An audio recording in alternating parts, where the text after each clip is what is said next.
As Americans get ready to give thanks and gather with family, we are focusing this week on the man who quite arguably is the father of fine dining in Cincinnati.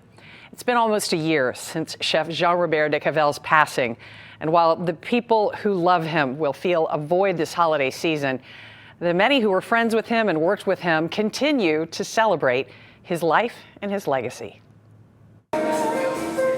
The table is set for another busy Friday night at Le Bar à Boeuf. We have a Wellington for 2 tonight, so we're just doing the garnish for that. It's all hands on deck to prepare for a calendar full of reservations. This may be Chef Jordan Bronninger's kitchen now, but in many ways, it still feels like Jean-Robert's. When Chef was here, it was my responsibility, but it was still his responsibility. Now it's don't mess it up because it's all riding on you. It's just a very different feeling. Chef Jordan was a competitive skater, then traveled with Disney on ice.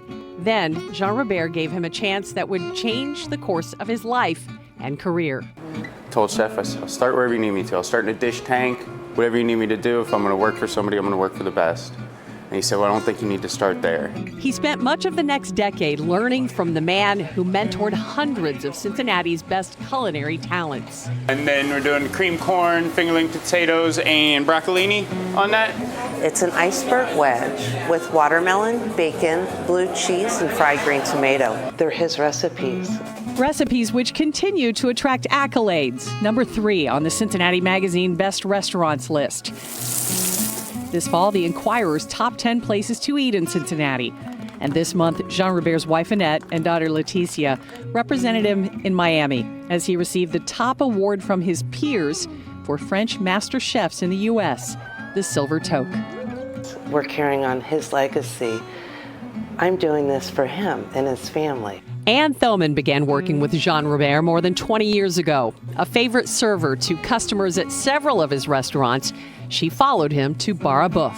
Anything you did with him was fun.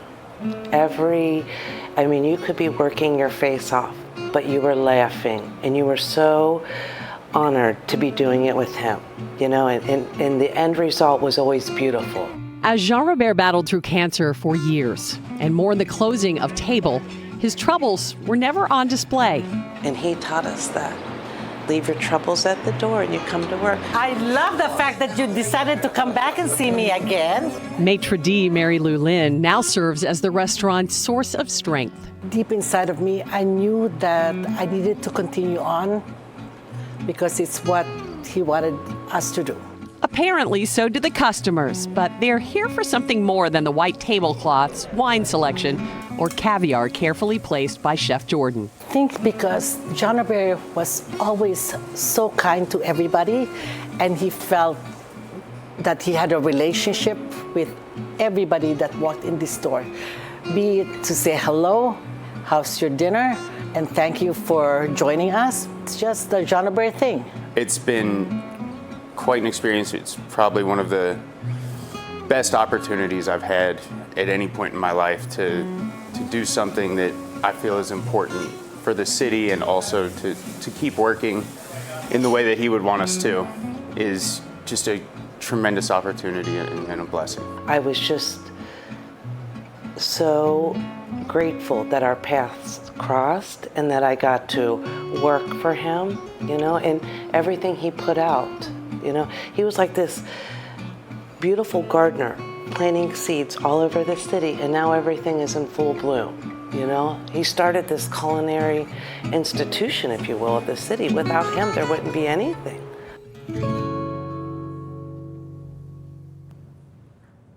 Jean-Robert believed that cooking was a way of showing love, and his love affair with Cincinnati continues even after his passing.